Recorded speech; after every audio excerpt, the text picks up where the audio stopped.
자신처럼 사랑하라는 사랑과 도움의 손길을 펴는 거예요. 신명기 15장 7절에서 11절에 내 궁핍한 형제를 악한 눈으로 바라보며 아무것도 주지 아니하면 그가 너를 여호와께 호소하리니 그것이 내게 죄가 되리라. 너는 반드시 그에게 줄 것이요 줄 때에는 아끼는 마음을 품지 말 것이니라. 이로 말미암아 내 하나님 여호와께서 내가 하는 모든 일과 내 손이 닿는 모든 일에 내게 복을 주시리라. 여러분, 하나님 앞에 축복을 받고 하나님이 나타나시는 길에는요, 법칙이 있어요. 기도한다고 되는 게 아닙니다. 하나님이 축복하시는 길이 있어요. 하나님이 나타나시는 길이 있어요. 그 길을 보고 그 길을 따라 가야 됩니다. 땅에는 언제든지 가난한 자가 그치지 아니하겠으므로 내가 내게 명령하여 이르노니 너는 반드시 내 땅 안에 내 형제 중 곤란한 자와 궁핍한 자에게 내 손을 펼치니라 그랬습니다. 농부는요, 농부가 씨를 뿌리면서, 여러분, 농부가 씨를 뿌리는데 하나님께서 알맞은 기후와 적절한 요소들을 친절하게 베풀어 주심으로 자기가 30배, 60배, 100배의 결실을 추수할 것이라고 기대하며 뿌립니다. 농부가 씨를 뿌릴 때요, 이번에는 추수를 많이 거둘 것을 기대하고 열심히 물도 주고 관리도 합니다. 자, 그러므로 누구든 넉넉하게 심는 자는 더욱 넉넉하게 기하급수적으로 불어난 곡식을 거두어 드리게 될 것입니다. 이것이 바로 많이 심는 자는 많이 거둔다는 내용으로, 이 농사의 비유를 통해서 바울은 하나님의 성도들이 모든 일에 항상 풍족하여 선한 일을 많이 할 수 있도록 하나님께서 자꾸만 주라! 그리하면 흔들어 넘쳐 부어 안겨주리라고 하나님의 모든 은혜를 넘치게 주실 수 있다는 사실을 가르치고 있는 것입니다. 오늘 말씀을 잘 들으셔요. 씨를 뿌린 농부에게 추수 때 다음에 뿌릴 수 있는 씨와 매일의 양식과 또 그리하고도 남을 만큼의 결실을 주시는 것과 마찬가지로 하나님께서는 남에게 너그럽게 베푸는 자에게 그가 필요로 하는 것을 충분히 채워주실 뿐 아니라 그로 하여금 더 많은 선한 일을 할 수 있는 의로움과 재산을 더욱 풍족하게 부어주시는 분이세요. 여러분, 내가 쓸 걸 다 쓰고 내 단도리를 해가지고는요, 이렇게 할 수가 없습니다. 할 수가 없어요. 없을 때, 힘들 때 그 말씀에 의지해서 뿌리니까 하나님께서 말씀대로 계속 쏟아 부어 주시는 거예요. 하나님은 성도들이 더 많은 것을 다른 이들과 계속 나누기를 원하세요. 그 필요한 것을 왜 나누기를 원하시느냐? 그렇게 나누도록 계속해서 필요한 것을 제공해 주시고 싶어서 그러는 겁니다. 그걸 아셔야 돼요. 여러분 보고 왜 자꾸 심으라고 하는 줄 아세요? 괴롭히고 망가뜨리려고 하는 게 아니에요. 필요한 것을 계속해서 제공해 주시기 원해서 그럽니다. 이렇게 행하는 사람을 가리켜 시편 112편 9절에 그가 재물을 흩어 빈궁한 자들에게 주었으니 그의 의가 영원히 있고 그의 뿔이 영광 중에 들리리로다. 자기가 받은 은혜들을 흩어서 가난한 이에게 주는 자로 이러한 사람들은요, 가문이요 번성합니다. 후손이 축복을 받아요. 번영의 축복, 그리고 언제나 하나님이 인도하시며 격려하시는 축복을 받게 돼 있어요.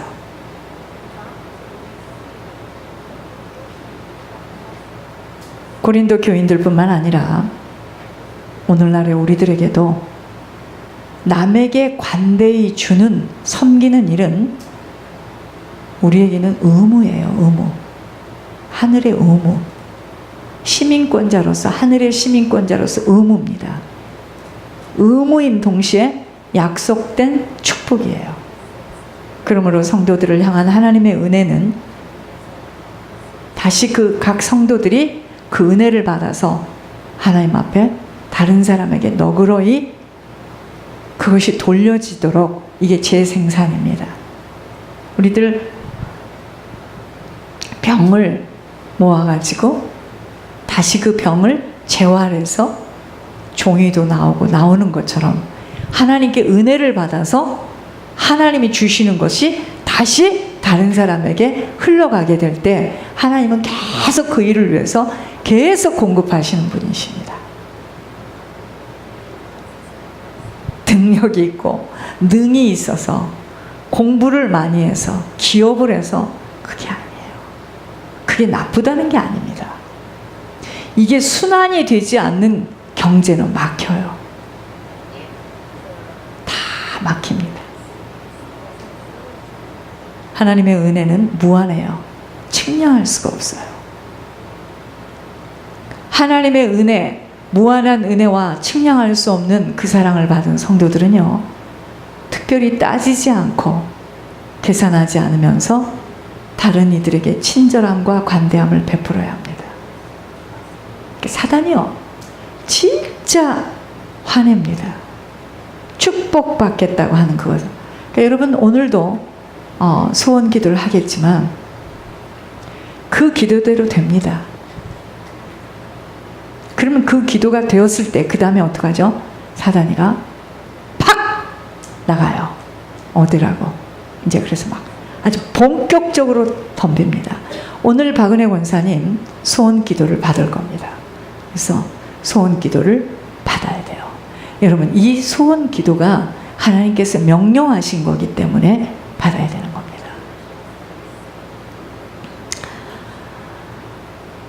여러분, 하나님의 은혜는 무한하고 측량할 수 없어요. 그런 사랑을 받은, 하나님의 은혜를 받은 사람은, 측량할 수 없는 그 사랑을 받은 사람은요, 따지지 않습니다. 헤아리지 않아요.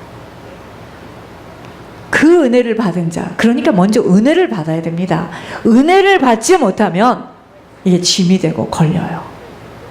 은혜 받아야 됩니다. 다른 이들에게 친절함과 관대함을 베풀어야 하는 것입니다. 친절하고 너그러운 이 베품은 내키지 않는데 억지로 하도록 강요되는 것이 아니라 자원하는 심령으로 감격에 넘쳐서 하나님께 드리는 응답인 거예요. 하나님께서는요, 누구를 사랑하시는 줄 아세요? 목회한다고 사랑하지 않아요. 코 박고 기도한다고 사랑하는 게 아니고 남에게 즐거이 주는 성도들을 사랑하십니다. 그래서 성도는 당연히 즐거이 베푸는 자가 되어야 합니다.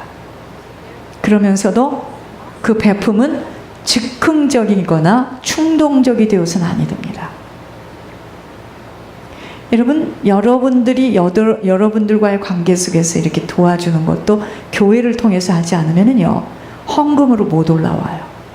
그걸 사단이가 뺏어갑니다. 그 돈이 어디로 갔는지 없어져, 그냥. 참 이상해요. 교회를 통해서 이게 나가야 됩니다. 없어요. 또 써야 될 일이 있으니까 먼저 또 쓰게 돼요. 그걸 받은 사람들은 안 됩니다. 교회를 통해서, 무엇이든지 교회를 통해서 나가야 되는데, 사단이가 얼마나 문 밖에서 기다리고 있는지 몰라요. 절대로 즉흥적이거나 충동적이 되어서는 아니 됩니다. 하나님께 드리는 것을 아까워하거나 억지로 하지 말아야 하기에 관대함과 진실한 작정, 그리고 즐거이 너그러움으로 하여 무엇을 심든지 그대로 거두게 되는 열매를 맺게 되는 것입니다. 하나님은 누구를 사랑하신다고요? 즐겨내는 자를 사랑하십니다. 하나님께서는요, 너그러움에 풍성한 이들에게 그 이상을 보상해 주셔요. 그래서 절대로 섬기고 심는 일에 게을리하지 않아야 합니다. 심는 것 게을리해서는 안 돼요. 영적 기초에 근거한 너그러움의 보상은 영원토록 있는 것입니다. 자, 베품으로 말미암는 추수는 뿌린 씨를 훨씬 능가합니다. 농부의 수확에 비유되는 거예요. 그러므로 너그러운 것은 고정되어서는 아니 됩니다. 베품은 더 많은 베품을 낳기 때문이에요. 요 정도가 아니라는 겁니다. 그것은 더욱더 너그러움은 궁핍한 사람들의 필요물을 공급해 주는 것일 뿐 아니라 받는 사람들이 하나님께 대해서도 감사하게 생각합니다. 이방인이라 할지라도. 너그러움은 다른 사람들로 하여금 다른 사람을 자꾸 섬기고 베푸고 희생하는 사람은요, 그걸 받은 사람이 그 사람을 놓고 기도하게 되겠죠.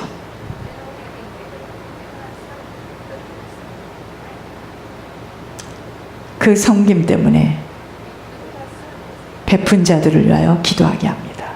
그 기도는 베푼 것보다 더 많은 결과를 낳게 돼요. 하나님의 독생자가 주시는 말할 수 없는 은사는, 하나님이 왜 우리를 은사를 주시는 줄 아세요? 너그러움 때문이에요. 너그러움의 가장 중요한 동기가, 하나님이 우리가 왜 하나님께서 우리를 너그럽게 자꾸 다른 사람을 주고 무섭게 희생하고 헌신할 수 있게 만드는가? 하나님이 하나님에게 있는 걸 주고 싶어서 그러는 거예요. 그렇게 하라는 겁니다. 아셨어요? 즉 하나님은 너그러워 다른 사람을 섬기고 베풀며 희생하는 자에게 그 섬김 때문에 각종 은사를 주십니다. 그래서 심는 자는 자기도 모르게 점점 영적인 세계가 열려요. 그거 아세요? 이게 비밀입니다. 이게 비밀이에요. 그래서 심는 자들에게는 적은 물질을 심었는데, 하나님께서 부어주시는 것은 영적 축복까지 부어받게 되어 있어요. 즉 영적 세계가 점점 열리는 것이 바로 하나님이 각종 은사를 부어주시기 때문입니다. 하나님은요, 우리들의 중심을 살피세요. 범죄하고 숲속에 숨은 아담에게 네가 어디 있느냐고 물으신 것과, 가인의 제사는 연락지 아니하시고 아벨의 제사만 연락하시는 것은 모두 하나님께서 중심을 보신 겁니다. 중심. 그러므로 우리는요, 예배를 드릴 때 신령과 진정으로 예배를 드리는 거지만, 씨를 뿌릴 때는 진실함으로 씨를 뿌려야 합니다. 남이 하니까 나도 하고, 나는 못해서 억울하고 분해서 막 분한 마음으로 하고, 흉내내서 하고, 이건 아니에요. 똑같이 수고하고 뿌렸음에도 연락되고 칭찬받는 사람이 있는가 하면 오히려 책망을 받고 부끄러움을 당하게 되는 사람도 있습니다. 따라서 우리는 올바르게 섬기는 법과 올바르게 올려드리는 법을 정확히 배워야겠습니다. 마게도니아 성도들은요, 극도의 가난 중에서도 자진하여 힘에 넘치도록 헌금 생활을 하였습니다. 열왕기하 12장 4절에서도 모든 은을 자원하여 여호와의 전에 드렸다고 하였습니다. 이와 같이 헌금은요, 자원해서 할 수 있는 은혜를 먼저 받아야 됩니다. 여러분들이 왜 헌금에 자꾸 걸리는 줄 아세요?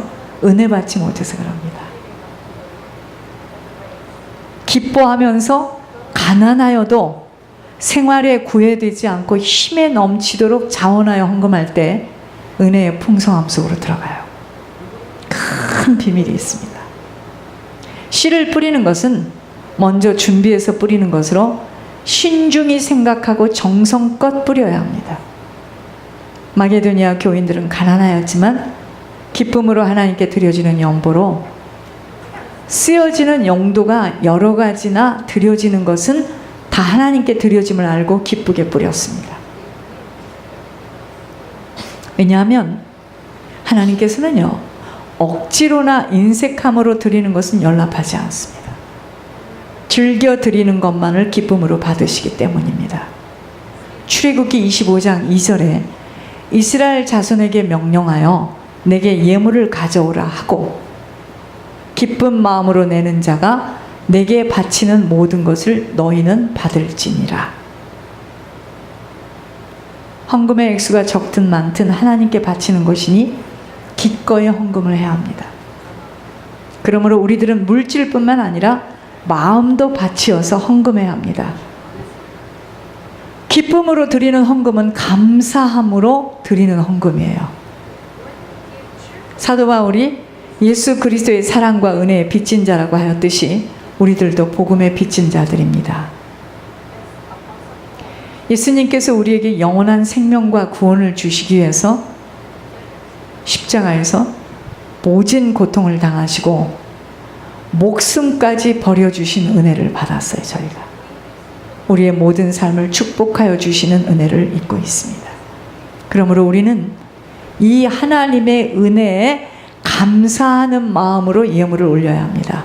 그런데 하나님의 은혜를 받지 않고 이것을 마치 드리면 이것이 어디로 가느냐 하는 그 의심을 가지고 드리는 육신의 동기 때문에 자꾸 걸리는 거예요. 제가 얘기하지 않았던가요? 조금만 헌금 가지고 이야기 나왔을 때 그때 우리가요, 지금보다 사람이 몇 명? 5명? 전체 들어온 거 다 계산해서 드렸습니다. 그게 다였어요. 여러분, 천국 가고 지옥 가는 거요, 물질에게 달려 있습니다. 물질 쓰는 거 보면, 물질에 대한 자세를 보면 저 사람은 천국 갈 사람인지 지옥 갈 사람인지 알아요. 저 가문이 복을 받을지 안 받을지는 물질 쓰는 거 보면 압니다. 그런데 금식도 갈 수 있어요. 선교도 갈 수 있어요. 다 할 수 있어요. 물질만큼은 막 쉐이크합니다. 그래서 문제예요. 못 받습니다. 담대히 말씀드릴게요. 축복은 아무에게나 받지 않습니다. 왜냐하면 그거 받아가지고 그것 때문에 사단에게 끌려갈 걸 알기 때문에 안 주십니다. 줄 수 없어요. 또 뿌리지 않았기 때문에 받을 수 없습니다. 우리들이요, 후대들에게 남기고 갈 것은 이겁니다. 헌금하는 거 가르쳐야 돼요. 헌금이 얼마나 무섭다는 걸. 그래서 어려서부터 하나님께 드리고 하나님께 공급받는 걸 가르쳐야 됩니다. 여러분, 아무리 하나님이 그 사람을 쓰려고 해도 이미 사단이가 먼저 그 사람을 딱 잡아가지고 물질에 붙잡혔다. 끌려갑니다. 끌려가요. 사단이 주는 물질 엄청나요. 그러나 물질과 영혼을 맞바꾸는 겁니다. 우리 생각에는 많으면 잘 드릴 것 같죠? 못 드립니다. 많기 때문에 못 드려요. 이게 물질의 비밀입니다.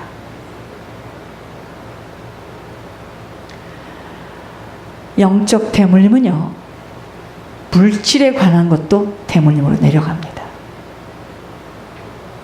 그 가정이 하나님께 도둑질해서 빼앗겼다, 자녀도 빼앗깁니다. 반드시 빼앗깁니다. 왜냐? 망토를 들고, 망대를 들고 들어왔어요, 이 집에. 쉽게 떠나지 않습니다. 그래서 물질이 안 풀리는 거예요. 사랑의 배들게 여러분들, 성경 전체의 핵심은 이거입니다.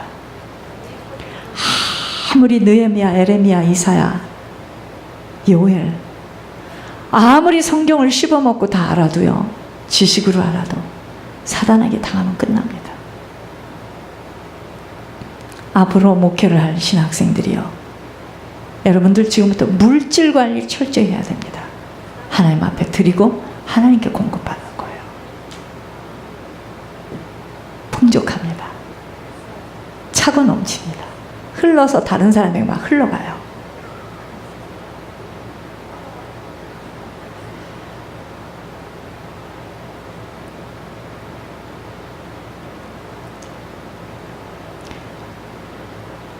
우리는요, 하나님 은혜에 감사하는 마음으로 예물을 올려야 합니다. 이거 주면 나 해줄 거야? 이게 아닙니다. 기쁨으로 드리는 헌금은 사랑으로 드리는 예물이에요. 그래서 신앙은 그리하지 아니한다 할지라도지 그렇기 때문에가 아닙니다. 예수님께서는 너희 보물 있는 곳에는 너희 마음도 있으리라고 하셨습니다. 가슴 아픈 이야기 해드릴게요. 하나님을 사랑하는 자만이 하나님께 물질을 올릴 수 있습니다. 사랑하지 않는 자는 물질을 못 올려요. 절대로 못 올립니다. 그래서 먼저 만나야 돼요. 하나님 만나야 됩니다. 그러므로 헌금은 믿음의 척도이며 표적이라고 말씀하셨습니다. 그런데 이 하나님 사랑이 이웃 사랑으로 나타나야 하는 겁니다. 마게도니아 교인들이 가난 속에서도 이웃을 위해 헌금을 할 수 있었던 것도 바로 이 사랑의 힘으로 이루어진 것입니다. 저는요, 요새 인터넷 때문에 뭐 이사하느라고 정신, 하늘에서 하신 말씀을 듣고 감상을 했습니다. 저희들이 들려지는 이 예물이, 여러분 이게 지금 어떻게 쓰여지는 줄 아세요? 생과 사를 가리는 일에 쓰입니다. 해도 되고 안 해도 되는 거 아니에요. 그렇지 않습니다. 이처럼 하나님의 사랑으로 충만해야 기쁨으로